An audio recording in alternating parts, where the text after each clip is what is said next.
Hey everyone, welcome back to Ontario Gardening. Today we are in my greenhouse and we are just going to have a quick chat about some gardening tips for beginners.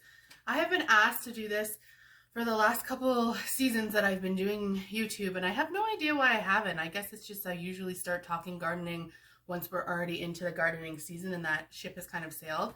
But I just wanted to go over a couple of things that would be really good that I wish somebody had have told me when I first started out a few years back that really might help somebody when they're getting started.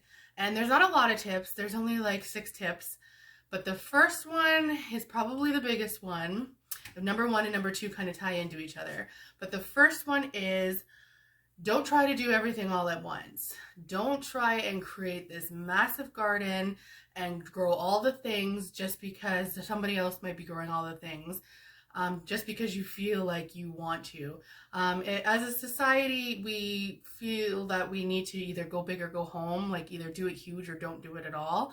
And I just want to caution against that and really just kind of focus on what you're wanting to grow and what you're going to eat. And that is number 2.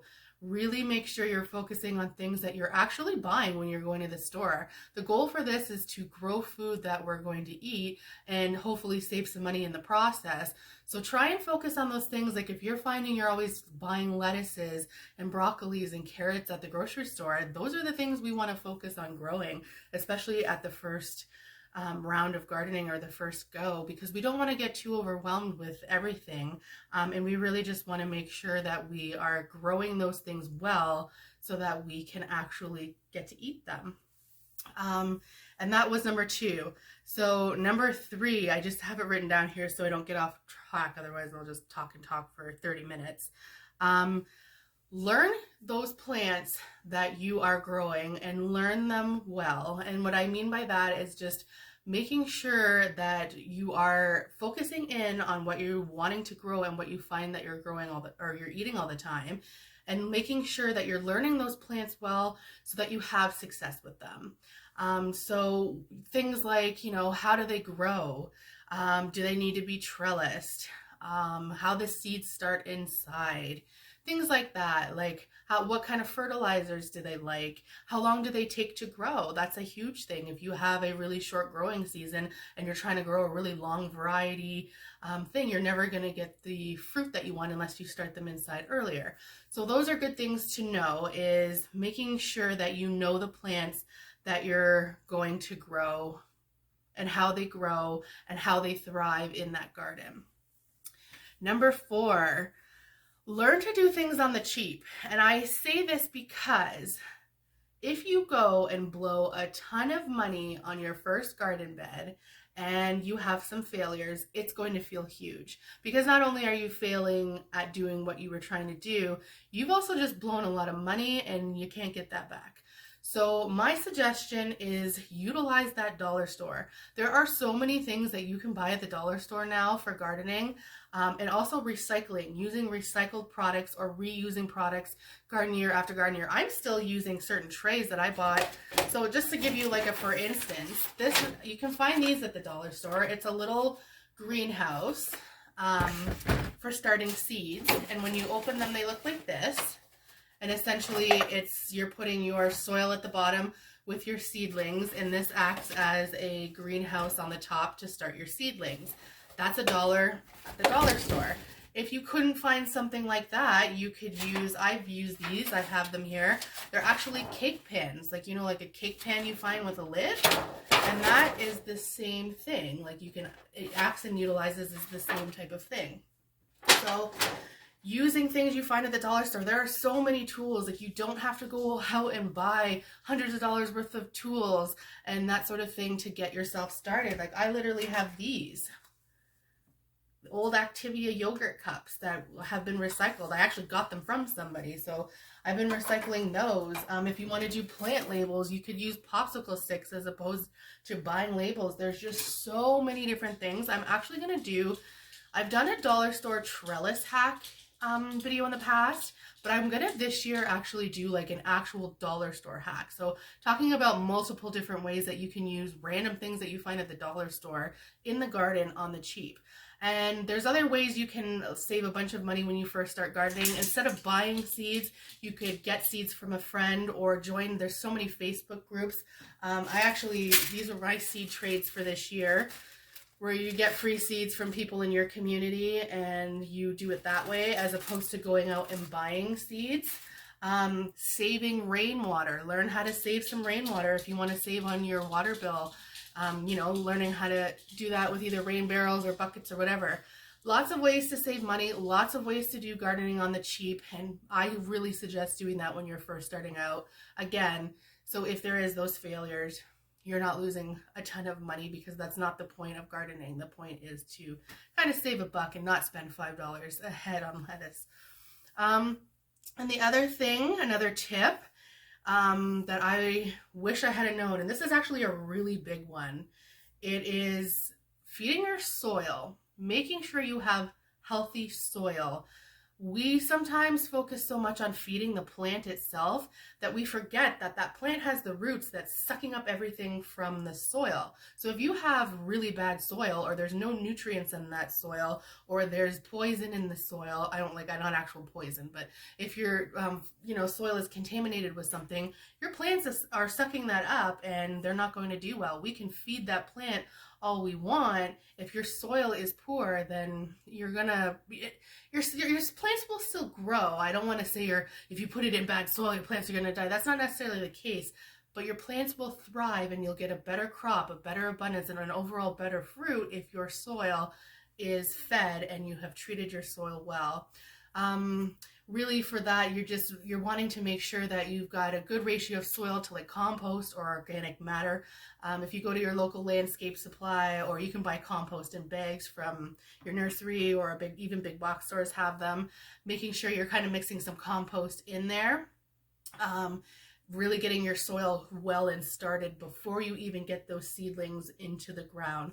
And then in the winter time, we make what are called amendments to our bed. So that's adding things to the soil and adding amendments to amend your soil and essentially getting that soil healthy. So that is huge. That is one of the biggest things in gardening, is making sure you have healthy soil. I have actually never tested my soil personally, but I know a lot of people do. You can send a sample of your soil to your local extension office, and they'll send it back and it'll tell you like what your soil is lacking or if you have too much in. Like I said, I personally have never done that before. I've always done raised garden beds, so I know what I'm putting into the bed because I've built it and I'm filling it. But if you're doing like an in-ground bed and you don't know what you've dug up or what's underneath that soil, that's usually when people seem to have more issues. But regardless, make sure you've got healthy soil, because healthy soil is healthy plants. And that's, another thing to know, I guess, would be the number 6, to know your climate and know your zone. This is pretty much the last tip that I would have that's like detrimental, is like knowing, and what I mean by like knowing your zone and knowing your climate. Knowing that I am in the southern part of my province as opposed to my northern part. In the southern part, I know that my climate can be drier. They can be more humid. I have a longer growing season, so that's something to know. If you were in my case and you're up north and you only have 86 days to grow something, whereas I have 160, I literally have double the growing season. So in my area, I might not have to start things like cucumber and those type of things inside. I can direct seed them into my garden. But if you only have 80 days in your growing season and you're trying to grow a 90-day crop, you might want to start your plants inside a couple weeks before you take them outside. So knowing your climate, knowing kind of your area and how the weather is in your area a lot of information online will tell you like whether something grows well in humid. Like when you seed catalogs. That's a huge thing. If you can get your hands on some free seed catalogs, I'll link a link in below where you mail out, you sign up for a seed catalog from local mailing companies. They're free. Local nurseries and stuff will sell you the seed or send you their seed catalogs for free. And usually in there, and that goes back to, like tip number 3 is knowing what you're growing. If you say picked something, it usually will tell you in the seed catalog how many days it takes to grow. Does it grow well in hot and humid climates? So that sort of thing. Like I know I'm in Canada, but I have talked to gardeners in, say, Florida, and they can't grow certain things to save their life because it gets way too, lettuce, like, is a perfect example. They have a really hard time growing lettuce because they don't get that cool season that we have. So we have a cooler spring and a cooler fall where our lettuce just takes off and thrives, whereas they're just hot all the time. So their lettuce never gets a chance to actually grow because it's too busy bolting and going to seed, and it just doesn't do well. So know your climate, knowing your zone. If you're getting into gardening for flowering, knowing your zone and your first and last frost dates is especially important. So I know that my first frost date is in October and my last frost date is in May, so I can start planting those things out in my garden towards the end of May, early June. I know I'm not going to risk my plants dying from frost, and I know that my season's done at around the first week of October, so I'm going to have to pull everything out. So just knowing what zone something would be a perennial in, so because something might be a perennial for you, but it's not going to be a perennial for me, all dependent on your zone. And the last tip that I have, it's just kind of a little bonus tip, and that is to ask questions. Don't be afraid to ask people who have been gardening for a long time. Don't be afraid to build community in gardening. You're never going to look stupid for asking something that you don't know. It's going to help you to not lose your crop in the event that, for something silly, what you could have just asked somebody. You get pests or disease on your plant, instead of just asking a question or using Google as a Google, there's tons of information out there on Google to help yourself. Build that community.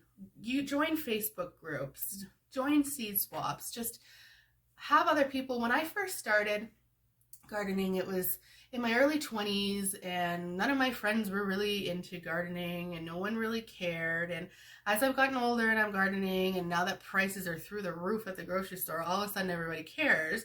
So I have somebody to talk to. It's so nice. Like, I never used to talk to anybody about it. I used to just kind of do my own thing, and no one really showed any interest. So now it's just like amazing. We have all these different YouTube channels and communities on Facebook and stuff that we can just really get to know each other and ask questions and talk about things that have failed in our garden and talk about things that worked well and how to do things better. And it's cool. So thank you so much for joining me. I hope that something in there helped somebody. I would just say your main focus, if you are starting a garden, make sure you're getting that healthy soil ready for those plants, knowing what you want to grow, how you're going to grow it, when to put it in the ground is really important, and basically just making sure you know those plants and how to take care of them once you have them in there, how to water them, how to maybe prune them up. Don't be overwhelmed. Give yourself grace. Don't expect that things are going to go perfect. You're probably going to lose a crop. If you don't, amazing, good for you, but you're probably going to lose a crop, or you might not get as many as you think the first round, and you probably are going to grow something that you're like, ew, I'm never growing this again, or that was ridiculous, I'm never growing that again. I remember my first time growing cucumber, I was like, I'm never growing that again. That thing just sprawled and took over the whole area. Well, now I've learned, my second and third year, I learned how to trellis those guys in and how to grow them efficiently and how to prune them up where they're not taking off everywhere. It's a learning curve. You're not going to learn everything in the first day. That would be so overwhelming. Just take your time, give yourself grace, and have fun. A lot of people are putting so much pressure on themselves gardening right now because of the prices of food and the poison that they're spraying on our foods, that they're putting so much pressure on themselves that they have to garden. And if I don't get this right, then, the world's going to end. And that takes the joy out of gardening. It should be fun. It should be I've grown the same things over and over and over and over again every year, and I still get excited when that first little cucumber or that first little bean or that first little pepper starts on my plant. I still get so ecstatic and take pictures and go all nuts, and that's what it's about. It's to have fun, but also there's the second component of it of being self-sustainable and doing that. But just relax, have fun, and enjoy the process.